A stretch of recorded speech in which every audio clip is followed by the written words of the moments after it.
हाँ तो दोस्तों, इस वीडियो के अंदर हम public sector bank of Maharashtra के Q4 के रिजल्ट के बारे में बात करेंगे और जानेंगे अब इसके अंदर आपको इन्वेस्ट करना है या नहीं।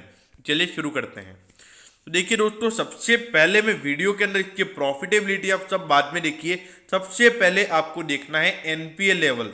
अगर आप इसके ग्रॉस एनपीएस को देखोगे तो वो 7.69% पिछले क्वार्टर में थे और अब वो हो गए हैं 7.23%। तो देखिए यहाँ पर अगर आप देखोगे तो अभी भी इनके जो एनपीए लेवल्स हैं वो 7.23% है। तो देखा जाए बहुत ही ज़्यादा एक ग्रॉस एनपीए का लेवल है, तो उसकी वजह से बैंक के ऊपर अभी भी प्रेशर बना हुआ है। लेकिन उसके बाद अगर हम नेट एनपीएस की यहाँ पर बात करें तो नेट एनपीएस क्या होते हैं। जैसे कंपनी ने 100 रुपये का लोन दिया तो उसमें से यहाँ पे 7.23 रुपीज़ का कंपनी का वो बैड लोन हो गया, मतलब वो जिसको लोन दिया वो लोन नहीं चुका पाया। लेकिन उसके बाद क्या होता है, कंपनी के पास प्रोविजंस होते हैं, तो इस प्रोविजन को हम यहाँ पे माइनस कर देते हैं। फिर उसके बाद में जो बचता है वो होता है नेट एनपीए। तो कंपनी का नेट एनपीए है 2.48%। तो यहाँ पर प्रोविजन को माइनस करने के बाद भी 2.48% का नेट एनपीए यहाँ पे बैंक ऑफ महाराष्ट्र का है। और उसके बाद अगर आप देखोगे सबसे पहले उसके बाद नीचे प्रोविजन पे नजर डालिए, मतलब पिछले क्वार्टर के कंपैरिजन में, सॉरी ये ईयर ऑन ईयर नहीं है, ये क्वार्टर ऑन क्वार्टर है, गलती से लिख दिया है। तो पिछले क्वार्टर के कंपैरिजन में 425% का यहाँ पे कंपनी ने प्रोविजनिंग बढ़ाई है। तो देखिए मतलब पिछले क्वार्टर के कंपैरिजन में यहाँ पे 400% कंपनी ने, मतलब 4 गुना कंपनी के प्रोविजन बढ़े हैं। तो देखिए इतनी प्रोविजनिंग बढ़ाने के बाद भी यहाँ पे नेट एनपीएस इतने से ही कम हुए हैं। तो देखिए ये एक बहुत बड़ा इश्यू है जो कि आपको समझना पड़ेगा। जो पब्लिक सेक्टर बैंक की जो मेन जो इनकी लोन बुक है वहां पे सबसे ज्यादा जो होलसेल लोन पे इनका फोकस रहता है, उसकी वजह से ही ये आपको एनपीए लेवल कितने नजर आते हैं। तो देखिए क्वार्टर ऑन क्वार्टर भले ही आपको कम होता हुआ नजर आ रहा है, लेकिन अभी भी बैंक के ऊपर इससे रिलेटेड प्रेशर बना हुआ है। और जो टोटल प्रोविजनिंग इनकी हुई है वो देखिए 1310 करोड़ की टोटल प्रोविजनिंग यहाँ पे इन्होंने की है। और जबकि बैंक को ऑपरेटिंग प्रॉफिट कितना है वो देखिए। अब ऑपरेटिंग प्रॉफिट क्या होता है, मतलब जितना सपोज बैंक को डिपॉजिट मिलते हैं, फिर बैंक डिपॉजिट के बाद में फिर उसके बाद में वो लोन देता है, तो लोन से जो कम बैंक को इंटरेस्ट मिलता है और उस इंटरेस्ट के बाद में जो डिपॉजिटर्स को बैंक लोन देता है, मतलब जो उनको जो डिपॉजिट पे जो रेट देता है, मतलब जो सेविंग डिपॉजिट की जो रेट होती है फिर वो बैंक डिपॉजिटर्स को देता है। तो उसके बाद में कंपनी के पास कितना प्रॉफिट बचा है उसे कहते हैं ऑपरेटिंग प्रॉफिट।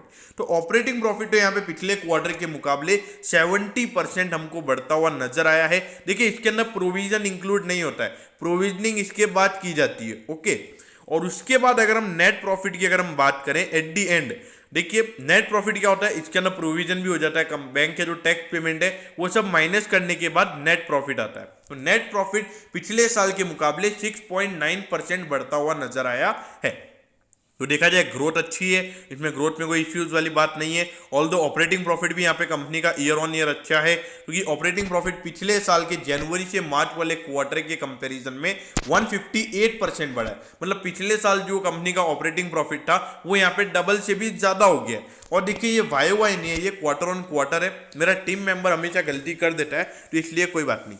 और उसके बाद अगर हम पिछले साल के नेट प्रॉफिट से अगर हम कंपेयर करेंगे जनवरी से मार्च वाले क्वार्टर से, तो वहां पे भी 186% यहाँ पे प्रॉफिट बढ़ा है। लेकिन देखिए दोस्तों, ऑल्दो यहाँ पे जो इनका मेन इश्यूज रहता है, जो पब्लिक सेक्टर बैंक का जो मेन इश्यू शुरुआत से रहा है वो है यही है कि इनके एनपीए लेवल, जो मेन इनका होलसेल लोन बुक इनकी रहती है, तो इसलिए मेरे ख्याल से वो एक बहुत इश्यू वाली बात है। क्योंकि देखिए अगर बैंक 100 करोड़ का लोन दे रहा है, अगर उसमें से कोई एक पर्सन अगर सपोज 10 करोड़ का लोन नहीं दे पाता है, तो उसकी वजह से बैंक की पूरी लोन बुक की वाट लग जाती है। मतलब अगर आप देखिए बैंक अगर 100 करोड़ का लोन दे रहा है तो उसके ऊपर बैंक को ज़्यादा से ज़्यादा 10% का इंटरेस्ट मिलेगा। और देखिए उसमें अगर 10 करोड़ का अगर बैंक का लोन का कोई घपला हो जाता है तो बैंक की तो कोई इनकम रहेगी नहीं, सीधी सी बात है। क्योंकि वहां पे अगर जो बैंक को जो इंटरेस्ट मिलने वाला है तो वो तो वहां पे घपला हो गया, तो एट दी एंड बैंक की ज्यादा कमाई नहीं होगी। तो इसीलिए यहाँ पर ये बहुत बड़ा इश्यू पब्लिक सेक्टर बैंक में नजर आता है। भले ही ये पेनी स्टॉक है, देखिए आने वाले समय में आपको रिकवरी नजर आएगी।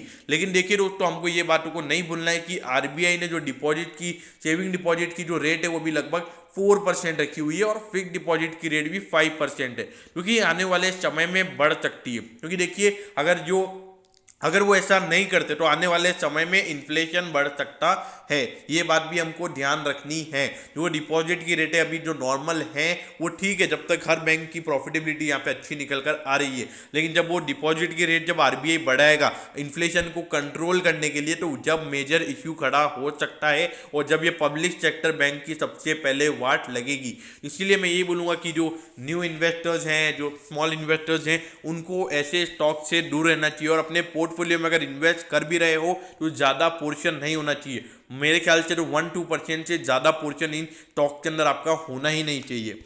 अब उसके बाद अगर आप देखोगे 15,645 करोड़ का मार्केट कैप है, और अगर आप देखोगे प्राइस टू अर्निंग रेशियो ठीक है, रीजनेबल है, प्राइस टू बुक रेशियो भी ठीक है, लेकिन इसको आप प्राइवेट सेक्टर बैंक से कंपेयर नहीं कर सकते। देखिए उनके जो एनपीए लेवल्स है वो 1% से कम है, और यहाँ पे जो इनके नेट एनपीए हैं वो 2% से ज़्यादा है, तो इसीलिए ये आपको ध्यान में रखना होगा। और उनके तो ग्रॉस एनपीए लगभग 2.5 से 3% के होते हैं, यहाँ पे तो ग्रॉस एनपीए का लेवल 7% का है, प्रोविजनिंग को 400% से बढ़ाकर यहाँ पे नेट एनपीए को कम किया जा रहा है, तो एट दी एंड ज़्यादा प्रॉफिट नहीं हो पा रहा है। तो ये बातें भी हमको ध्यान रखनी होंगी।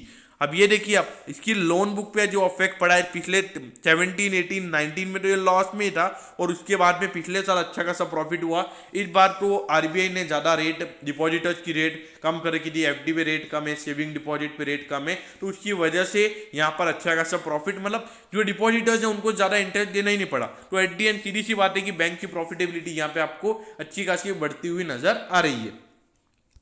अब देखिए दोस्तों, यहाँ पे जैसे ही मार्केट में न्यूज़ आया कि ये बैंक अब प्राइवेटाइज होने वाला है, लेकिन देखिए प्राइवेटाइज होने वाला नहीं है, प्राइवेटाइजेशन के लिए शॉर्टलिस्ट किया गया है। देखिए प्राइवेटाइजेशन होता भी है तो भी उसके बाद में कैसे नई मैनेजमेंट आती है, कैसे नए सीईओज होते हैं, वो कैसे इम्प्लीमेंटेशन करते हैं प्लान को, वो देखना भी बहुत ज़रूरी रहता है। तो इसीलिए यहाँ पे प्राइवेटाइजेशन होने वाला है, तो इसके बेसिस पर इन्वेस्ट मत कीजिए। देखिए इसमें दुख की कोई बात नहीं है कि यहाँ पे शेयर 25 का है, अगर ये प्राइवेटाइजेशन के लिए बाद में गवर्नमेंट बोल भी देती है कि कंफर्म हाँ ये बैंक ऑफ महाराष्ट्र होने वाला है प्राइवेटाइज, लेकिन उसके बाद भी अपने को इन्वेस्ट नहीं करना चाहिए। देखिए उस वक्त भले ही ये स्टॉक 100 रुपए के लगभग चला जाएगा, लेकिन अगर बाई चांस आने वाले टाइम पे मैनेजमेंट अच्छा परफॉर्म नहीं करती है तो उसके लिए उस समय आपको अच्छा खासा लॉस हो सकता है। तो न्यूज के बेसिस पर कभी भी ट्रेड मत लीजिए। और देखिए क्या परफॉर्मेंस दिया इन्होंने, अगर 5 साल पहले आपने इसमें इन्वेस्ट किया होता 20% आप लॉस में होते। तो देखिए, और वो 20% भी अगर आप देखोगे, ये अभी अभी जो इसका